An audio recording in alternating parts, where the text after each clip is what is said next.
오늘 열왕기하 23장의 말씀은 요시야 왕의 거룩한 종교 개혁에도 불구하고 하나님은 유다 왕국에 내렸던 심판을 집행하셨고, 그리고 하나님께서 예루살렘 성전을 버리셨다 하는 충격적인 말씀입니다. 하나님이 성전을 버리셨다는 겁니다. 요시야 왕은 오늘 본문 25절 말씀을 보면 분명히 마음과 힘과 뜻을 다해서 모세의 율법을 따라 하나님께로 돌이킨 왕입니다. 전무후무하다 하는 하나님의 극도의 최상의 칭찬을 받은 왕입니다. 이런 요시야 왕이 종교개혁을 통해서 하나님에 대한 열심과 헌신을 보였습니다. 그럼에도 불구하고 하나님은 왜 심판을 집행하셨을까? 그럼에도 불구하고 하나님은 왜 유다 왕국을 망하게 하셨을까? 그럼에도 불구하고 하나님은 왜 성전을 버리셨을까? 하는 내용의 말씀입니다. 먼저 요시야 왕이 어떤 종교개혁을 했는지, 그래서 하나님께로부터 전무후무하다는 그런 칭찬을 왜 받았는가 하는 것을 한번 살펴보겠습니다. 먼저 본문 1절로 3절의 말씀을 보면 요시야 왕은 백성들을 모아서 왕이 직접 성경을 낭독을 했다는 겁니다. 본문 1절에서 3절의 말씀을 좀 보겠습니다. 왕이 보내 유다와 예루살렘의 모든 장로를 자기에게로 모으고, 이에 왕이 여호와의 성전에 올라가매 유다 모든 사람과 예루살렘 주민과 제사장들과 선지자들과 모든 백성이 노소를 막론하고 다 왕과 함께 앉으라. 왕이 여호와의 성전에서 발견한 언약책의 모든 말씀을 읽어 무리의 귀에 들리고, 왕이 직접 성경을 백성들에게 읽어 줬다는 뜻입니다. 또한 3절, 왕이 단 위에 서서 여호와 앞에서 언약을 세우되 마음을 다하고 뜻을 다하여 여호와께 순종하고 그의 계명과 법도와 율례를 지켜 이 책에, 이 성경책에, 율법책에 기록된 이 언약의 말씀을 이루게 하리라 하매 백성이 다 그 언약을 따르기로 하니라. 여러분, 성경을 읽으면서 어떤 왕이 직접 하나님의 말씀을 직접 백성들에게 읽어주고 우리가 이렇게 살자, 우리가 하나님의 말씀대로 살자, 이렇게 말했던 왕이 요시야 왕을 빼고는 누가 있습니까? 요시야 왕이 제사장이 아니잖아요. 요시야 왕이 선지자가 아니잖아요. 그럼에도 불구하고 왕이 직접 하나님의 말씀을 선포하고 우리 이렇게 살자, 헌신하자, 열심을 내자, 이렇게 했다는 겁니다. 그래서 하나님은 이런 왕은 전무후무했다 하면서 최고의 칭찬을 해 주셨다 하는 겁니다. 둘째로 보면은 본문 4절과 5절을 보면은 요시야 왕은 남유다 왕국에 있는 모든 우상을 다 척결합니다. 본문 4절 5절을 보겠습니다. 왕이 대제사장 hilki야와 모든 부제사장들과 문을 지킨 자들에게 명령하여, 무슨 명령을 했냐? 바알과 아세라, 대표적인 우상 아닙니까? 하늘의 해와 달과 별, 1월 성신을 위하여 만든 모든 그릇들을 여호와의 성전에서 내다가 예루살렘 바깥 기드론 밭에서 불사르고 그것들의 죄를 베델로 가져가게 하고, 옛적에 유다 왕들이 세워서 유다 모든 성읍과 예루살렘 주위의 산당들에서 분향하며 우상을 섬기게 한 제사장들을 폐하며, 또 바알과 해와 달과 별대와 하늘의 모든 별에게 분향하는 자들을 폐하고, 요시야 왕은 남유다 왕국에 있는 우상을 위해서 만든 그릇은 다 불살라버리고 우상을 숭배하는 제사장들을 다 폐하고 다 제거해 버렸다 하는 겁니다. 또한 본문 8절을 보세요. 또 유다 각 성읍에서 모든 제사장들을 불러와서 또 제사장이 분향하던 산당을 게바에서부터 부엘세바까지, 게바는 예루살렘 북쪽에 있는 곳인데요, 이 게바에서부터 부엘세바, 제일 남쪽에 있는 이 사막에 있는 제일 남쪽에 있는 도시까지 더럽게 하고, 또 성문의 산당들을 헐어버렸으니 이 산당들은 그 성읍의 지도자 여호수아의 대문옥이 곧 성문 왼쪽에 있었더라. 산당이란 산당은 다 헐어버렸다. 그러니까 예루살렘 성전 외에는, 하나님 외에는 모든 것은 다 헐어버렸다 이거예요. 본문 10절에서 13절의 말씀을 보면은 더 대단합니다. 요시야 왕이 어떤 일을 했느냐. 10절, 왕이 또 흰놈의 아들 골짜기에 도벳을 더럽게 하여 어떤 사람도 몰록이라고 하는 신에게 드리기 위하여 자기의 자녀를 불러 지나가지 못하게 하고, 그 당시에 사람 제사를 드렸는데 요시야 왕은 그 누구도 자신의 아들을 죽여서 불태워서 드리는 이 사람 제사를 드리지 못하게 했다는 겁니다.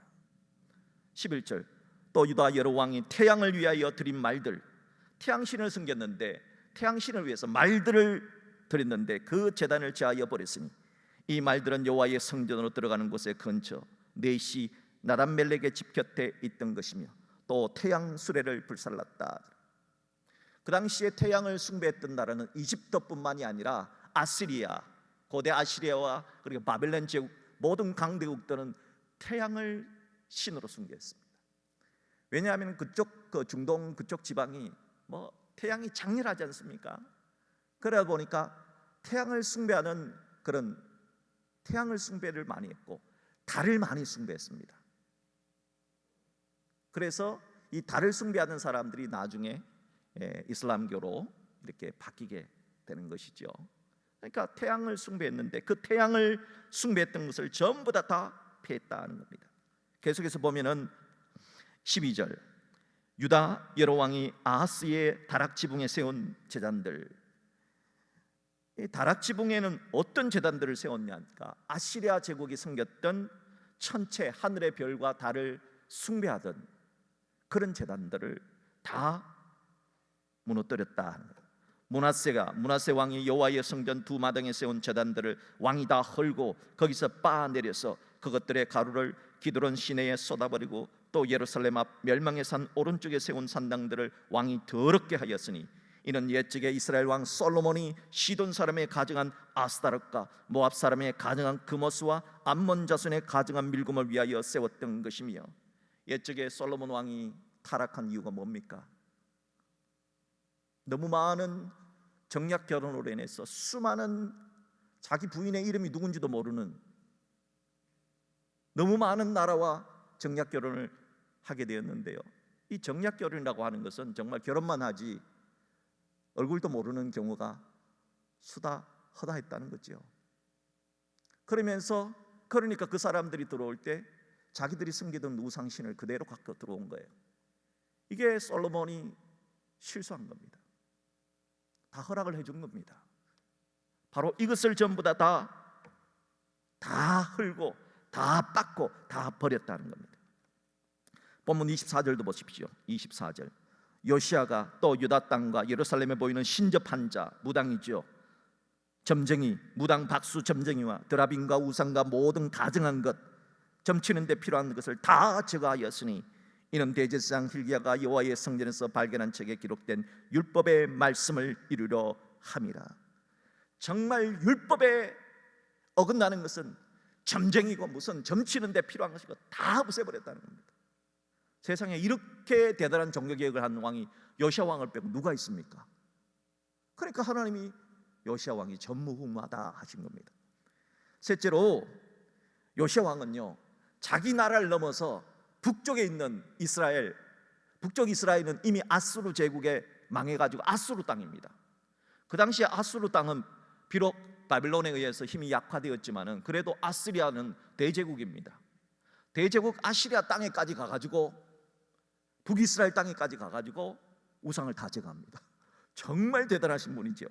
본문 19절 20절을 보십시오. 전에 북이스라엘 왕국의 여러 왕이 사마리아는 북이스라엘의 수도죠, 각 성읍에 지어서 여호와를 경록케 한 산당을 요시아가 다 제거하되 베델에서 행한 모든 일대로 행하고 또 거기 있는 산당의 제사장들을 다 제단 위에서 죽이고 사람의 해골을 제단 위에서 불사르고 예루살렘으로 돌아왔더라. 아니 무슨 보통 전쟁을 해서 원정 갈 때는 이렇게 왕이 다른 나라 국경을 넘어가지고 이렇게 하는데 이건 전쟁하러 간 게 아니고요, 물론 영적 전쟁이죠. 그런데 우상을 제거하기 위해서 국경선을 넘어서 왕이 가가지고 다른 나라 땅에 가가지고 다른 나라의 우상까지 제거하고 돌아오신 경우는 이 요시야 왕 빼고는 누가 있습니까? 정말 대단하신 열심과 대단한 헌신의 왕이었다 할 수가 있습니다. 요시야 왕이 이렇게 함으로 말미암아 송아지 우상을 가장 먼저 섬겼던 북이스라엘의 첫 번째 왕 여로보암 왕이죠. 이 여로보암 왕이 송아지 우상을 숭배하려고 했을 때 그러면 안 됩니다라고 말을 한 제사장이 있습니다. 그래도 불구하고 송아지 우상을 숭배하자 이런 예언을 합니다. 열왕기상 13장 2절에 나타나는 예언입니다. 하나님의 사람이 제단을 향하여 여호와의 말씀으로 외쳐 이르되 제단아 제단아 여호와께서 이와 같이 말씀하시기를 다윗의 집에 요시아라 이름하는 아들을 낳으리니, 바로 요시아 왕이지요. 그가 내 위에 분향하는 이 송아지 우상을 분향하는 산당 제사장을 내 위에서 제물로 바칠 것이요 또 사람의 뼈를 내 위에서 살리라 하셨느니라 하는 이 예언대로 그대로 요시아 왕이 이 예언을 다 성취시켰다 하는 겁니다. 또한 네 번째 보면 요시아 왕은 얼마나 대단한 왕이었느냐, 지금까지 어떤 왕도 유월절을 전 국민이 한꺼번에 다 드리는 적은 없었습니다. 유월절 드리는 사람도 있었고 안 드리는 사람도 있었어요. 여러분, 우리나라 백성이 5천만 전체가 다 하나님을 동시에 예배하는 시간이 있었습니까? 우리나라에? 없죠. 그런 일은 없었어요. 이스라엘도 마찬가지입니다. 어떤 사람은 유월절 지키고 어떤 사람은 유월절 안 지키는데 요시아 왕은요, 이스라엘 백성은 단 한 사람도 예외 없이 다 유월절을 지키도록 했다는 겁니다. 강력하게 그렇게 했다는 겁니다. 이런 왕은 요시아 왕밖에 없었습니다. 본문 21절에서 23절 보십시오. 왕이 뭇백성에게 명령하여 이르되 이 언약책에 기록된 대로 너희 하나님 여호와를 위하여 유월절을 지키라. 유월절을 지키라. 오늘날로 말하면 성찬식에 다 참석하라는 겁니다. 사사가 이스라엘을 다스리던 시대부터 이스라엘 여러 왕의 시대와 유다 여러 왕의 시대, 이렇게 유월절을 지킨 일이 없었다. 지금까지는 부분적으로 몇 사람만 유월절을 지켰지 이렇게 지킨 적은 없었는데 23절 요시아 왕 18째 해에 예루살렘에서 여호와 앞에 이 유월절을 지켰더라. 지금까지 살펴본 요시아 왕의 종교 개혁에 대한 성경의 평가는 전무후무하다. 다시 본문 25절을 봅니다. 요시아와 같이 마음을 다하여 뜻을 다하여 힘을 다하여 모세의 모든 율법을 따라 여호와께로 돌이킨 왕은 요시아 전에도 없었고 후에도 그와 같은 자가 없었다. 아주 전무후무하다. 최고의 칭찬을 받았습니다. 그러면 우리가 요시아 왕이 이런 최고의 칭찬을 받았던 왕이라면은 하나님께서 요시아 왕의 생명을 길게 해주시고 하나님께서 요시아 왕이 가는 것보다 승리를 주시고 복을 막 물붓듯이 부어 주셔야 되잖아요. 안 그렇습니까? 우린 그런 생각하죠. 그런데 본문 26절 이하는 우리가 이해하기 힘든 말이 나옵니다. 그래서 이 요시아 왕과 관련된 것은 성경에서 난제 가운데 난제라고 얘기를 합니다. 자, 본문 26절을 보십시오. 그러나 여호와께서 유다를 향하여 내리신 그 크게 타오르는 진노를 돌이키지 아니하셨으니 이는 므낫세가 여호와를 경노하게 한 그 모든 경노 때문이라. 27절 여호와께서 이르시되 내가 이스라엘을 물리친 것 같이 유다도 내 앞에서 물리치며 북이스라엘이 아스리아에 망한 것처럼 남쪽 유다 왕국도 나라가 망하게 할 것이며 내가 택한 이 성 예루살렘 성 내 이름을 거기야 두리라 한 이 성전 예루살렘 성전을 하나님이 버리리라. 아니, 우리가 성경을 잘못 읽은 겁니까? 성경이 잘못 기록된 겁니까? 의심할 수밖에 없는 구절입니다. 요시아 왕이 이런 전무후무한 종교개혁을 일으키고 이렇게 하나님을 위한 열심과 헌신을 냈으면은 하나님이 요시아 왕을 보시고, 우리가 생각하는 성경은 이렇게 기록되어 있죠. 하나님이 요시아 왕을 보시고 내리시던 심판을 내리지 아니하였더라 해야 우리는 아멘이 나오는 거 아닙니까? 그런데 하나님이 요시아 왕이 이런 노력을 했음에도 불구하고 남유다 왕국은 멸망하고 예루살렘 성전은 버림을 받는다는 겁니다. 자,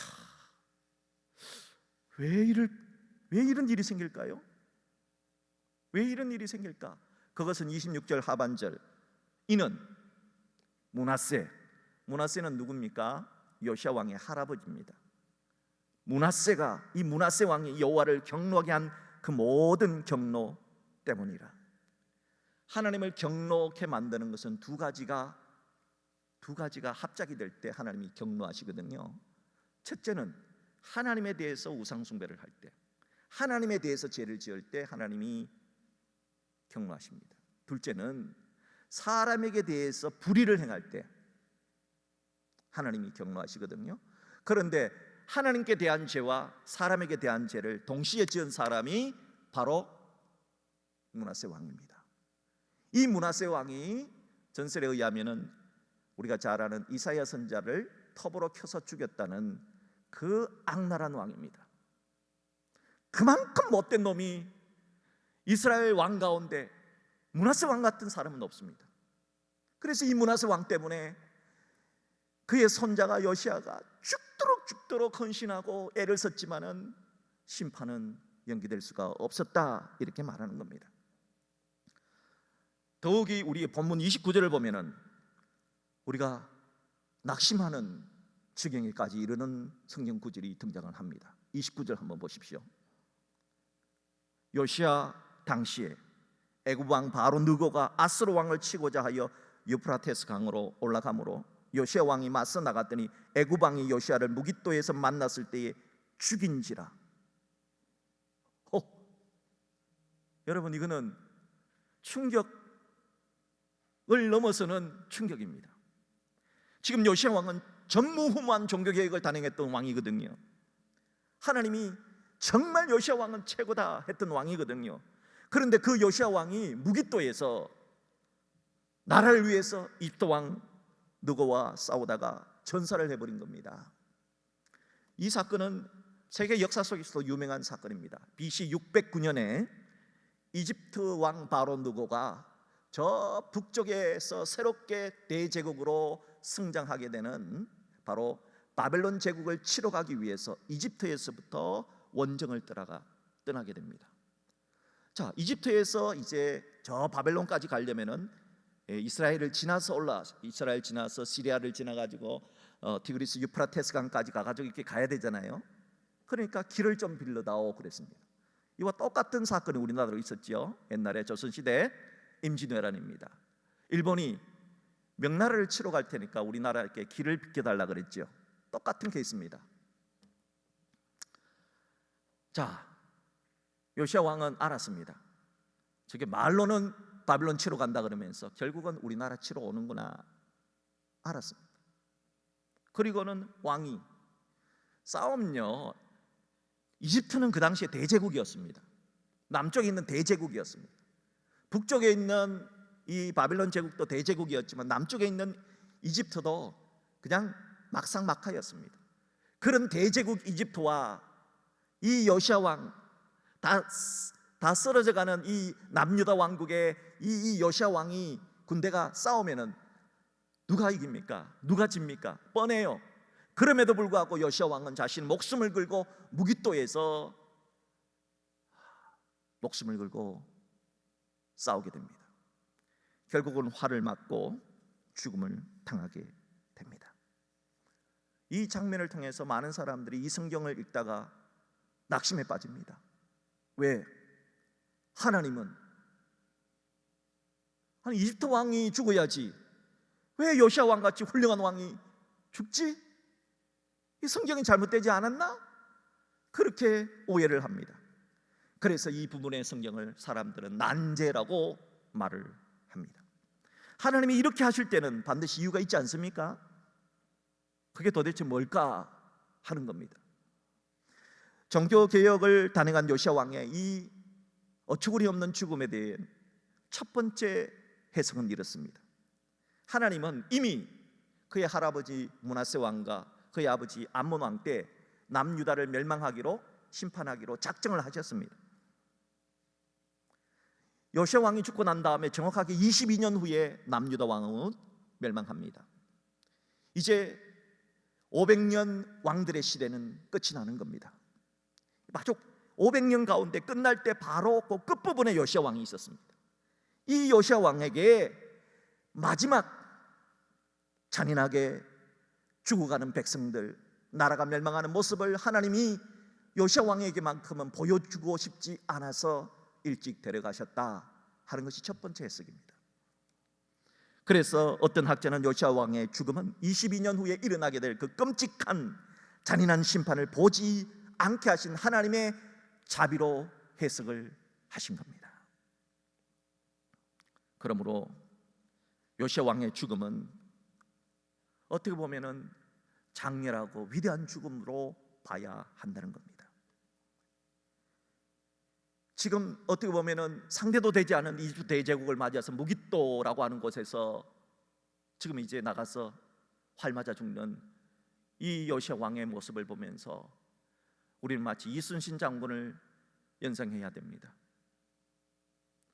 일본의 그 수많은 배와 우리나라 조선 몇 채 되지도 않는 그 배를 이끌고 나가서 죽을 줄 뻔히 하면서 싸우는 거예요.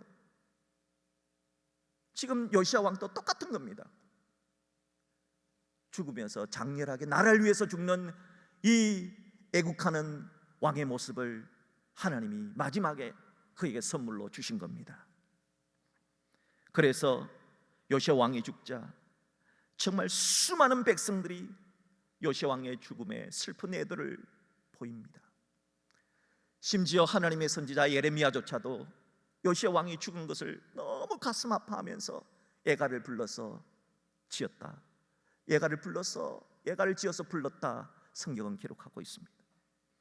그리고 요시야 왕은 다윗 왕의 후손들이 묻히는 그 명예의 전당 유대 왕들의 묘소에 묻히게 된 것입니다. 자, 두 번째 해석은 어떠냐?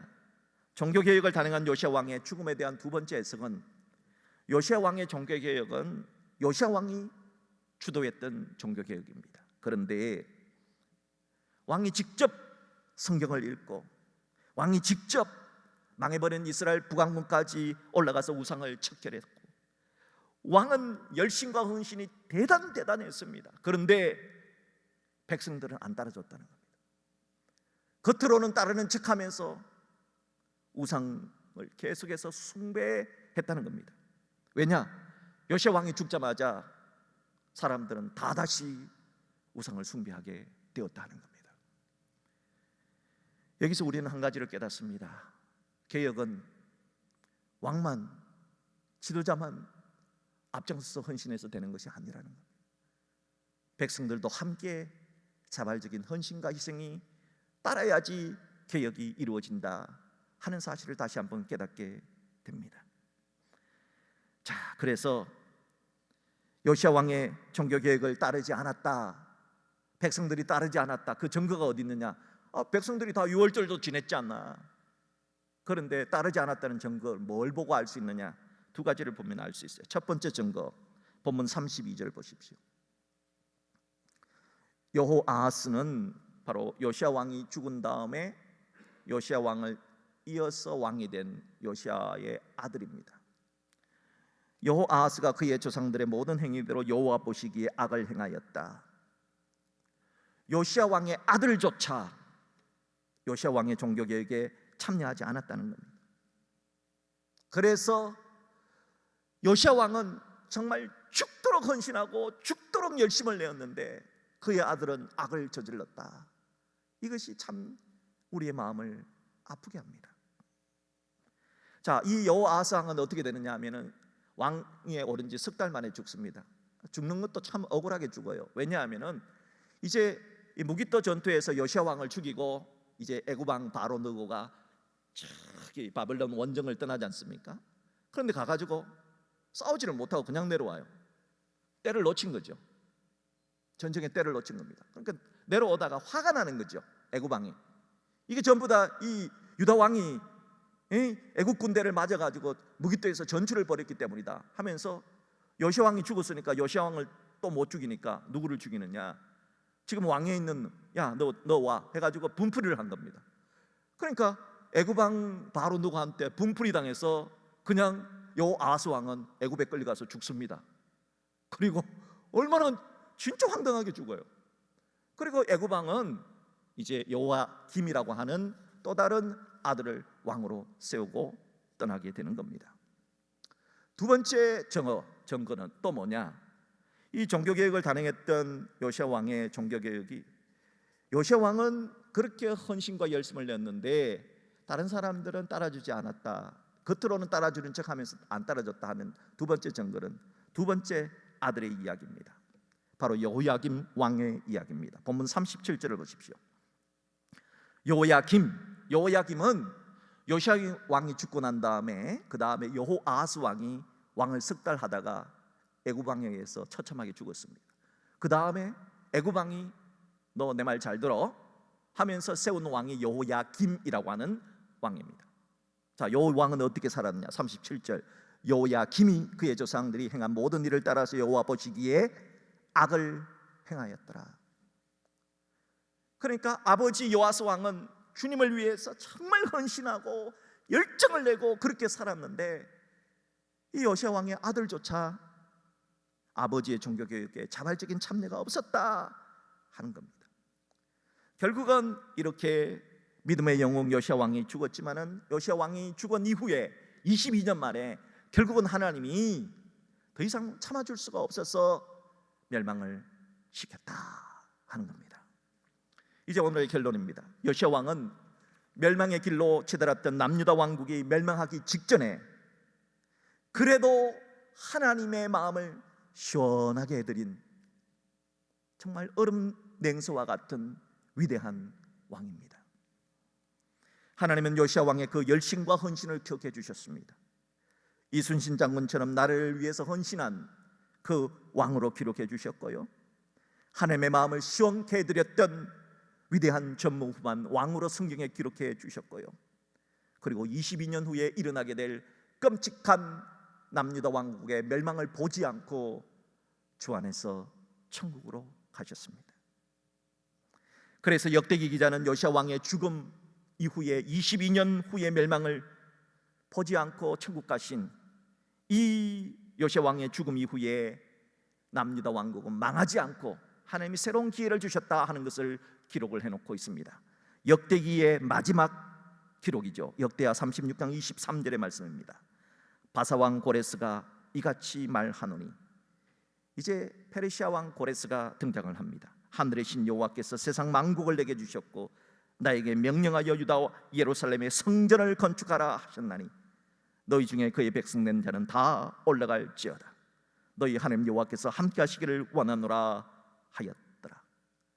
하나님이 므낫세 왕의 잘못을 보시고 예루살렘 성전을 다 불태우고 다 망가뜨렸는데 이제 요시야 왕이 죽고 난 다음에 하나님이 새롭게 기회를 주시려고 페르시아 제국의 고레스 황제를 통하여서 다시 돌아가서 다시 성전을 짓고 다시 한번 시작해라. 이것은 바로 요시야 왕 같은 선한 왕의 아름다운 종교개혁과 헌신이 있었기 때문에 그래도 하나님께서 그에게 미래를 보시고 기회를 주신 것이라고 그렇게 우리는 해석할 수가 있는 것입니다. 사랑하는 성도 여러분, 모세는 출애굽한 주인공이었지만 가나안 땅에 들어가지 보지 못하고 죽었습니다. 오늘 요시야 왕처럼 그렇게 죽었습니다. 그러나 모세의 죽음 이후에 펼쳐지는 40년 광야의 훈련이 있었듯이 요시야 왕이 죽고 난 다음에 70년의 바벨론 포로 기간이 있은 다음에 하나님은 젖과 꿀이 흐르는 가나안 땅에 입성하게 해주셨고 이스라엘 백성들 정신 차려서 70년 포로 훈련 다음에 또다시 돌아와서 새롭게 시작할 수 있는 은혜를 베풀어 주신 것입니다. 그러므로 우리는 요시야 왕의 이 슬픈 죽음 앞에 머리를 흔들며 하나님 어찌 이럴 수가 있을까 하는 생각보다 하나님의 깊고 넓으신 역사 섭리를 이해하는 것이 중요하다고 생각됩니다. 중요한 것은 요시야 왕처럼 주님 앞에 헌신하고 주님 앞에 열심을 낸 사람의 이야기를 하나님 결코 잊지 않으신다는 사실입니다. 바라기는 요시야 왕처럼 우리들도 주님 앞에 열심을 내고 헌신하여 하나님이 잊지 않으시는 그런 사람들 될 수 있기를 주의 이름으로 축복합니다.